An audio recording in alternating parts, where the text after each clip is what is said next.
Es una de sus últimas.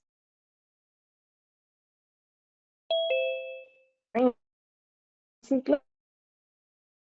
Ya, a algunos les he un poquito tediosa porque estos eh, teorías, ¿no? Así que vamos a empezar la práctica de hoy. Si se me escucha entrecortado, me avisan ya para no estar solo. El tema de hoy va a ser sobre consideraciones éticas y legales en pediatría.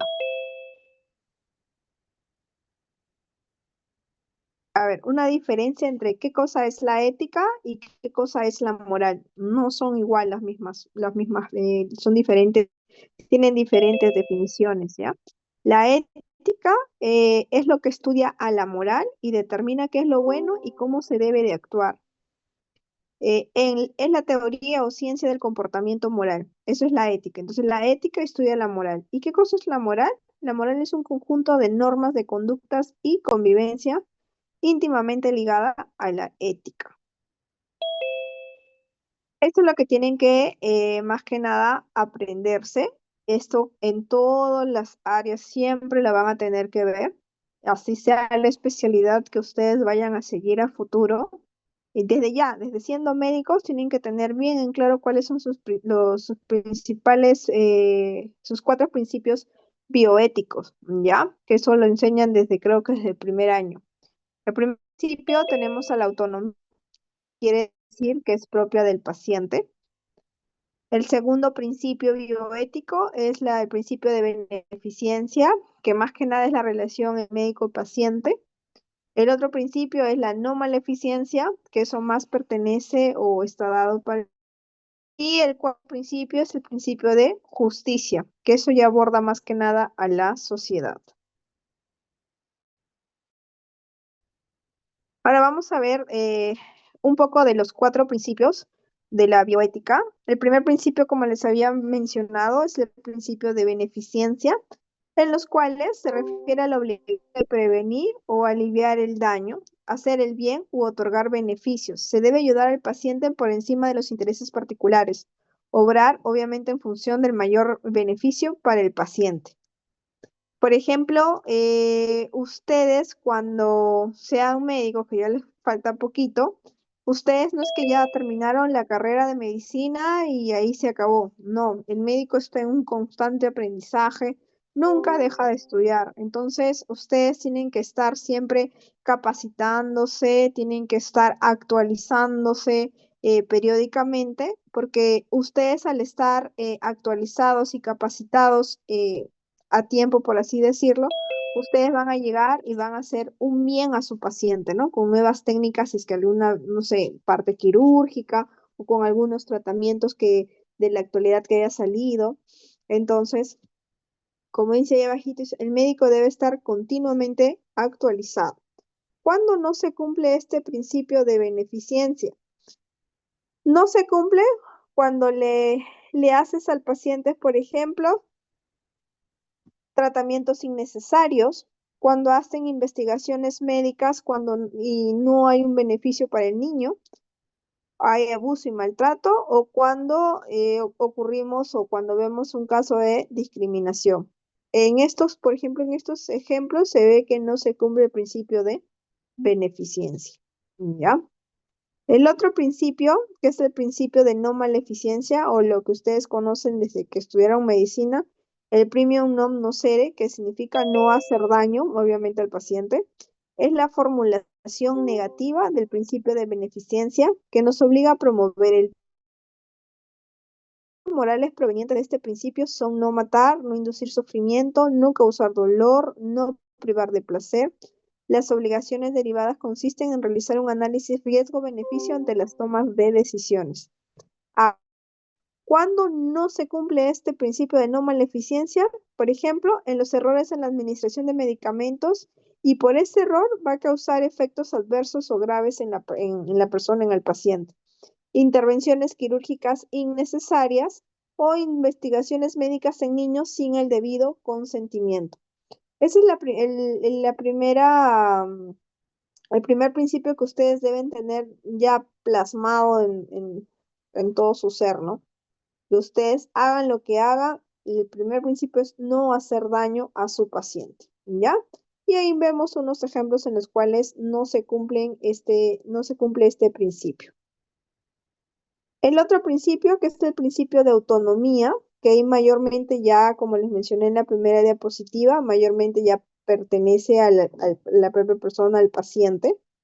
Es el derecho de los pacientes en uso de sus facultades mentales para decidir lo que ha de hacerse con su persona en lo referente a su atención médica, ¿no? Si obviamente, cuando hablamos de que lo vamos a ver más adelante, el principio de autonomía dado para el niño porque una, no tiene todavía una base legal el niño para tomar sus decisiones, ¿no? A sus tutores o la persona legal que está con ellos o a sus padres propiamente, ¿no? Como menciona ahí, los menores de edad no tienen autonomía porque no tienen edad legal para el discernimiento. Entonces ahí es donde entra a hacer esa parte los tutores o sus padres. En menores de edad, los padres no tienen la autonomía para impedir la realización de los tratamientos indicados por el médico, si la realización sea incuestionablemente necesarias. Cuando ya, por ejemplo, en la parte escuchado, por ejemplo, en las personas que son de creencia de testigos de Jehová. Los testigos de Jehová, por ejemplo, no permite, digamos que un niño tenga un accidente, no sé, automovilista, y gravemente herido y que se está chocando, está hipotenso, la hipovolemia le bajó y necesita, si no el niño muere. En este caso, los padres se rehúsan por las creencias que ellos tienen. En este ejemplo, en este ejemplo, eh, ahí se toma a consideración ya la cal. Por ejemplo, nosotros en pediatría tenemos muchos casos que a veces los padres se rehúsan a ciertos tratamientos en los cuales ponen en riesgo la vida del niño, o que, por ejemplo, ¿no? El niño está hospitalizado, está con oxígeno, dependiente de oxígeno, y los papás por X o Z razones se quieren ir del hospital, pero el niño si se va del hospital, corre riesgo a la vida del pequeño. Entonces ahí es donde nosotros llamamos al fiscal para que tome la decisión sobre el niño, ¿ya? Pero en los adultos, este principio de autonomía sí es dado por ellos porque tienen la capacidad legal y mental para tomar sus propias decisiones. Principio, cuando no se les permite a los padres elegir el médico tratante, o sea, cada persona, cada paciente tiene derecho a elegir. Cuando no se les permite una segunda opinión médica, o cuando el menor es usado para la docencia sin el conocimiento informado de los padres. Eso también hay que tener cuidado, ¿ya? Igual cuando nosotros estamos en la práctica, siempre le decimos a los papás: "Señor, vamos a examinar a su bebé o vamos a hacer tal procedimiento en su niño", pidiendo la autorización de los papás. El otro principio ya es el principio de justicia, que este principio está relacionado con la concepción de la salud como un derecho humano fundamental que debe ser garantizado por la sociedad y el Estado. Igualdad de oportunidades y el trato justo para todos los niños y niñas. Por ejemplo, en muchas oportunidades vemos vulnerado este principio de justicia, por ejemplo, cuando la diferencia de atenciones, por ejemplo, en un niño que va a una clínica, ¿no?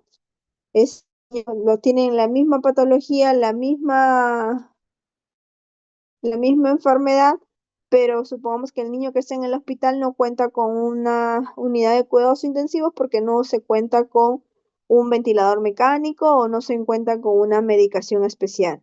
Y por otro lado, el niño que está en una clínica con todos las comodidades, con todas las necesidades que el niño obviamente requiere, ¿no? Medicamentos o inclusive equipos de ultra generación, más generación. Ese es un poco lo que es el principio. En cuanto a la salud, nosotros mencionamos algunas leyes. Por ejemplo, en el artículo 1, que toda persona tiene derecho al libre acceso de prestación de salud y elegir el sistema previsional de su preferencia. En el Perú tenemos tanto al SIS como el Salud, ¿no? Y obviamente ¿cómo se llama? El seguro particular, ¿no? En sus clínicas. En el artículo 2, tiene derecho a exigir que los servicios que se prestan para la atención de su salud cumplan con los estándares de calidad aceptados en los procedimientos y prácticas institucionales y profesionales. En el artículo 3, cada persona tiene derecho de recibir en cualquier establecimiento de salud atención médico-quirúrgica de emergencia cuando lo necesite. Por ejemplo, si tenemos a un paciente que es salud, ¿no? Y está caminando por un hospital que es Minsa y el niño necesita una atención urgente, nosotros no se puede negar la atención porque es un paciente de salud, no. Se tiene que atender en su debido momento porque obviamente es una emergencia y corre riesgo la vida del pequeño. Es igual a la reversa, si estamos en un, no sé, estamos por el Revaliat, un niño que tiene CIS y le atropella el carro, no sé, un niño que se atora, la hipoxia, no sé, algún tipo de emergencia que sea algo agudo, el niño tiene todas las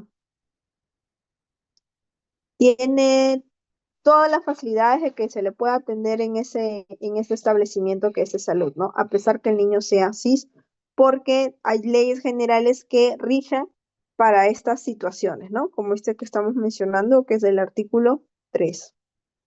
El artículo 4 menciona que ninguna persona puede ser sometida a tratamiento médico quirúrgico sin un consentimiento previo o el de la persona llamada legalmente a darlo, lo que les mencioné en el principio de autonomía. ¿Ya? En la negativa de recibir tratamiento médico quirúrgico exime de responsabilidad al médico tratante y al establecimiento de salud.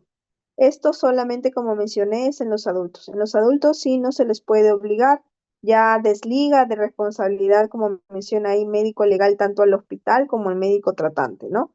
Pero en el caso de los niños que corran riesgo a la vida del paciente, sí se tiene que llamar a una entidad de mayor jerarquía. En caso que los representantes legales eh, de de los absolutamente incapaces o de los relativamente incapaces negaren su consentimiento al tratamiento médico o quirúrgico de la persona a su cargo, el médico tratante o el establecimiento de salud debe comunicarlo a la autoridad judicial para dejar expedidas las acciones a que hubiera lugar en salvaguardar la vida y la salud de los mismos. Es lo que les menciono, ¿no? Si tenemos más que nada, obviamente estamos en pediatría, en niños que necesitan alguna intervención tanto quirúrgica o médica y los papás se niegan a firmar el consentimiento, ya se tiene que llamar a una autoridad judicial para que esté al tanto del caso y salvaguardar la vida del pequeño. Ahora, ¿qué es el consentimiento informado? No sé si ustedes ya en sus prácticas han visto o han llenado un consentimiento informado, ¿no?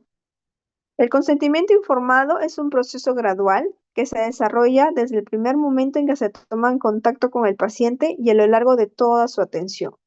Es un proceso deliberativo, esencialmente verbal, que persigue adoptar una decisión en salud y que culmina con la libre aceptación o rechazo por parte del paciente a someterse a una intervención, procedimiento, tratamiento o investigación.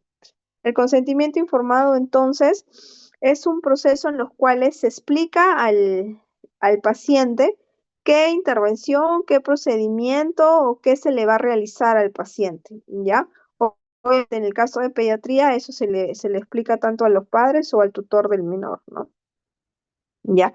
Y obviamente el paciente desea que se le realice o no se le realice el procedimiento. Por ejemplo, un niño, no sé, de 8 años que llega al hospital convulsionando, ha tenido 3 días de historia de fiebre, la mamá refiere que el niño ha estado vomitando, lo nota letárgico, ¿no? Entonces ustedes plantean que puede ser una neuroinfección y por ende, ¿qué necesitan hacerle? Una punción lumbar. La punción lumbar también es un procedimiento que debemos tener el consentimiento informado para poder realizarlo, ¿de acuerdo? Entonces, la mayoría de procedimientos siempre se tiene que realizar un consentimiento informado. ¿Y en qué consiste, por ejemplo, en que ustedes agarren y le expliquen a los papás, señora, se va a hacer este procedimiento en lo cual se extrae un poquito de líquido que se conoce como líquido cefalorraquídeo y que nos va a ayudar qué tipo de infección tiene, si es un virus, si es una bacteria o si sale un líquido normal, ¿no? Eso es el consentimiento informado. Y el papá agarra, te dice, ya doctor, está bien, ¿dónde firmo? Y firma su consentimiento que está aceptando que se le haga el procedimiento. O no, doctor, que a mí me dijeron que cuando, no sé, a Pepita le hicieron ese procedimiento, se quedó roja, o le hicieron el procedimiento y quedó con parálisis, no sé, con autismo y y no deseo que se le haga el procedimiento. Entonces ustedes firman, o sea, les hace firmar al papá que no desea que se haga el procedimiento, el riesgo-beneficio, por ejemplo, cobertura antibiótica sospechando que es una meningitis, ¿no? Una neuroinfección. Entonces, eso es el consentimiento informado. Ahora, cuando ustedes hacen o dan el consentimiento informado, porque en alguna parte de su vida, en la parte de la medicina, van a hacer ustedes consentimiento informado, ustedes cuando hablen con los papás o con el familiar o con el paciente mismo, si es en el caso de adultos, ustedes tienen que explicar el procedimiento según la, la educación del paciente, ¿no? No vas a explicarle, por ejemplo, a un papá, señor, se le va a tomar una punción lumbar donde se va a extraer líquido cefalorraquídeo de la cuarta vértebra de la parte lumbar, voy a meter una aguja número tanto y va a salir con una presión de tanto. El papá no te va a entender nada y lo único que le vas a dar al papá o es miedo a que no se haga el procedimiento o lo asusta tanto que el temor te haga firmar sin saber lo que está firmando. Entonces, siempre cuando ustedes realicen un consentimiento informado, siempre ustedes tienen que utilizar palabras que los puedan entender, describir el procedimiento que van a hacer de una manera más sencilla, ¿de acuerdo? Para que la persona que vaya a firmar sepa lo que está firmando y sepa qué procedimiento se le va a realizar, ¿ya? En términos sencillos, es el consentimiento dado por una persona mentalmente competente o capaz que ha recibido la información necesaria y suficiente, ha entendido la información adecuadamente y ha llegado a una decisión después de analizar la información sin haber sido sometida a coerción, influencia indebida, persuasión o intimidación alguna.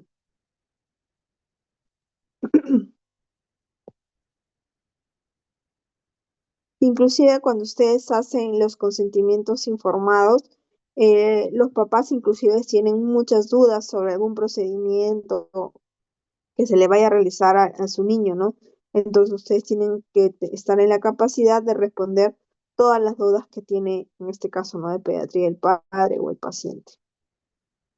¿Cuáles son los objetivos de un consentimiento informado? Desde una perspectiva ética, clínica y jurídica, tiene por objetivo, entonces, ¿para qué hacemos estos consentimientos informados? Es para reconocer y respetar el derecho de autonomía de los pacientes, lo que ya les mencioné en diapositivas anteriores, lo que constituye no solo una exigencia jurídica, sino por sobre todo una exigencia ética. ¿Cuál es el otro objetivo del consentimiento informado? Es promover la participación del paciente en su proceso de atención en salud, lo que significa que comparte responsabilidades y asume riesgos. Entonces, ahí el paciente sabe a lo que se está metiendo, sabe a lo que le van a realizar, sabe cuáles son los riesgos de ciertos procedimientos, por ejemplo, y hay una responsabilidad compartida. ¿Y cuál es el otro objetivo? Optimizar la relación equipo médico-paciente. El paciente que posee una adecuada comunicación de la información y posibilidad de participación queda más satisfecho con la atención. Muchas veces, a veces, no se les explica a los papás qué procedimiento se le va a hacer y el médico actúa, toma muestra, le toma un ANGA, le toma una punción, le pone, no sé, en cánula de alto flujo y el papá ni siquiera sabe por qué le están haciendo tantas cosas a su niño, ¿no? Entonces, el papá siempre probablemente estoy hablando en pediatría, el papá siempre tiene que estar o tiene que saber qué procedimiento se le está haciendo a su pequeño y para que él también se sienta que está participando, ¿no? En la toma de decisiones. ¿Cuáles son los requisitos para hacer un buen consentimiento informado? Con respecto a la información, cuya función es proporcionar los datos adecuados y necesarios a quien debe tomar o a elección para que pueda hacerlo sin sesgo. La voluntariedad que le permite al individuo decidir libremente y sin coacción si quiere o no someterse a un estudio o un tratamiento. Es igual, no solamente para realizar procedimientos, ¿no? Por ejemplo, va a haber un estudio, un ensayo clínico de tal patología y va a haber cierto grupo de personas que pueden entrar, entonces la persona o el mismo paciente que va a ingresar tiene que saber a qué se está sometiendo, ¿no? Competencia, paciente vigil, lúcido con capacidad jurídica para otorgar el consentimiento informado. No le van a pedir un consentimiento informado, por ejemplo, a un paciente que tiene un trastorno del sensorio, así sea adulto, trastorno del sensorio no, o que está agitado o agresivo, no sé, ¿no? Entonces, la competencia más que nada va a ser en pacientes que están obviamente lúcidos, capacidad jurídica para otorgar el consentimiento informado, lo mismo que es para el representante legal. Ahora, ¿a quién se debe informar? Se ha entendido en la práctica que la relación se establece con el paciente y por tanto es al paciente a quien se le debe dar la información. Y solo si el paciente lo autoriza se podrá dar acceso a la información a una tercera persona. Ya, eso ténganlo en cuenta. Cuando trabajen con adultos, la persona y está consciente, está lúcido, es el que tiene que firmar y saber su consentimiento informado.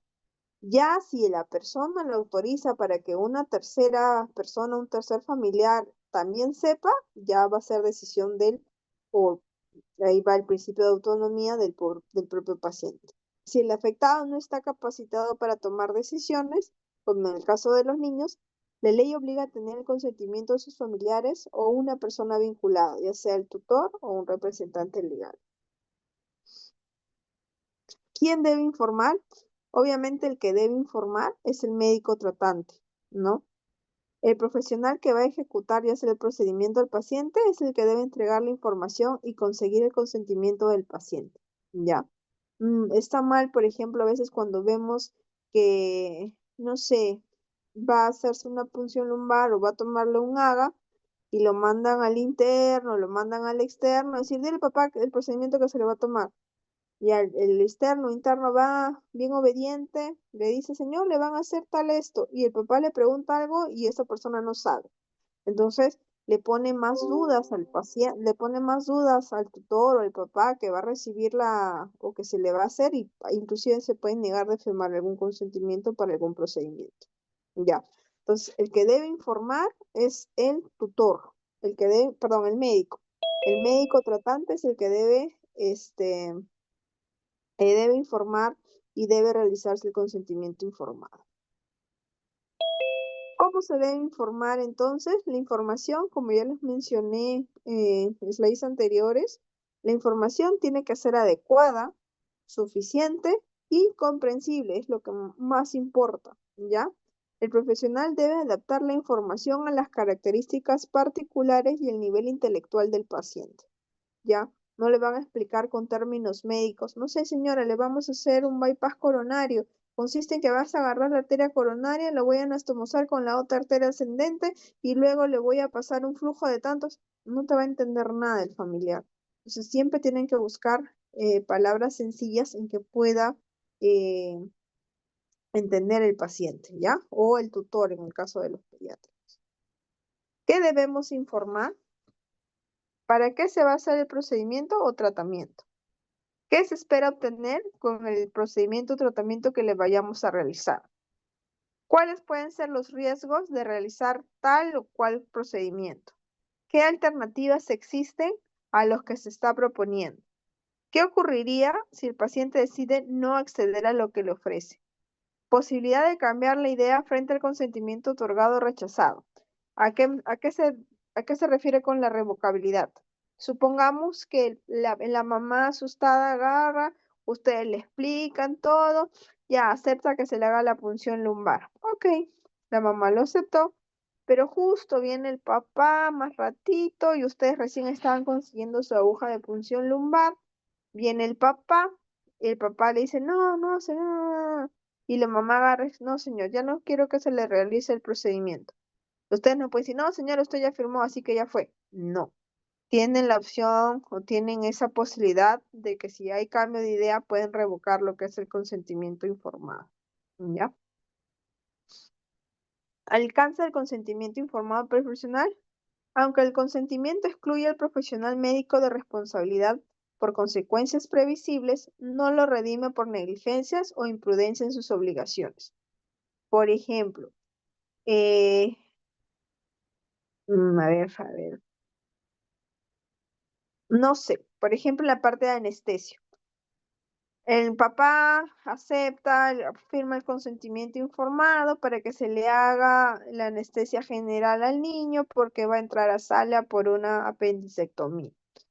Y el profesional estaba ahí, el anestesiólogo estaba ahí y por un descuido calculó mal el peso y le puso más medicamento para anestesiar al paciente. Le puso más medicamento. Y por desgracia, como lo había pesado mal, hizo mal sus cálculos, le dio una dosis máxima de medicamento, el niño hace paro y muere, supongamos. No te va a excluir ahí, no, pero el papá firmó y el papá dijo ¿cómo se llama? Que se tenía las consecuencias de lo que podía pasar. En este caso no, porque el papá firmó para que se le haga así la sedación. Pero si hay estudios o investigaciones de por qué murió el niño y se dan cuenta que la dosis que se puso es una dosis tóxica para el niño porque el anestesiólogo se equivocó, se distrajo, qué sé yo, entonces ahí no le va a eximir el consentimiento informado de responsabilidad, ¿ya? Así que eso también tienen que tenerlo en cuenta. Formalidades del documento, no olvidar que el consentimiento informado debe ser firmado por el paciente o tutor o por el médico tratante con hora y fecha. El texto debe explicar clara y suficientemente qué se le va a realizar al paciente con sus riesgos y beneficios del procedimiento que se le va a realizar. Declaración del paciente expresando consentimiento y satisfacción con la información y que se han aclarado sus dudas. Y ya para terminar, es corto el tema, lo que corresponde a lo que es la obstinación terapéutica, ¿no? Como se ve ahí en esa imagen, a ese viejito que ya está más para el otro mundo que para este, que está con sonda, está con transfusiones, con un montón de máquinas, creo que tiene tubo de traqueostomía, ¿no? Está caquético, todo, y los familiares se empecinan en que este paciente siga viviendo, ¿no? Ya tendrá sus ciento tantos años y se empecinan ahí, ¿ya? Entonces, no hay que llegar nunca a la obstinación terapéutica. ¿Qué cosa es? Es una práctica médica basada en la aplicación de métodos extraordinarios y desproporcionados de soporte vital en enfermos terminables o irrecuperables, ¿ya? Esta obstinación terapéutica tienen que recordar que viola estos 4 principios de la bioética. Las razones que conducen a la obstinación terapéutica son la falta de un diagnóstico definitivo, la falsa expectativa en el mejoramiento del paciente. A veces se empecinan tanto a decir, no, sí va a vivir, sí va a vivir. O por ejemplo, las personas que están con muerte cerebral o no sé, o en coma, y llevan mucho tiempo en coma, y el médico o por falta de conocimiento dice, no, sí, sí, sí, sí, y se empecina y están gastando recursos del Estado inclusive, ¿no? El desacuerdo entre médicos y familias o entre los mismos médicos con la situación del paciente, la dificultad para comunicarse con el paciente y con la familia, la conformidad con tratamientos poco realistas y fútiles, barreras culturales o espirituales y aspectos médicos legales. Cuando llegamos a lo que es ¿cómo se llama? Lo que llegamos a lo que es la obstinación terapéutica, recuerden que nosotros ahí estamos violando los 4 principios, ¿no? Beneficencia, el principio de autonomía, ¿no? Que es propiamente del paciente.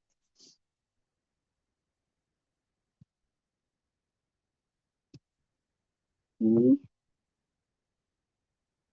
y ahí termina. ¿Tienen alguna pregunta?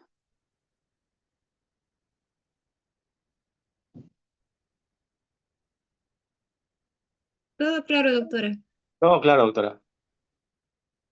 Listo, este como les mencionó es un tema un poco, bueno, es corto, pero más que nada es como para que memoricen ciertos conceptos y más que nada lo apliquen en su día a día, ¿no? No es que solamente sea para el examen, ¿no? Ya cuando ustedes ya sean médicos, cuando ya tengan alguna especialidad, van a caer en situaciones legales, entonces tienen que tener sus consentimientos informados, no caer en lo que es siempre recordar que es lo primero que es no hacer daño a tu paciente, ¿no?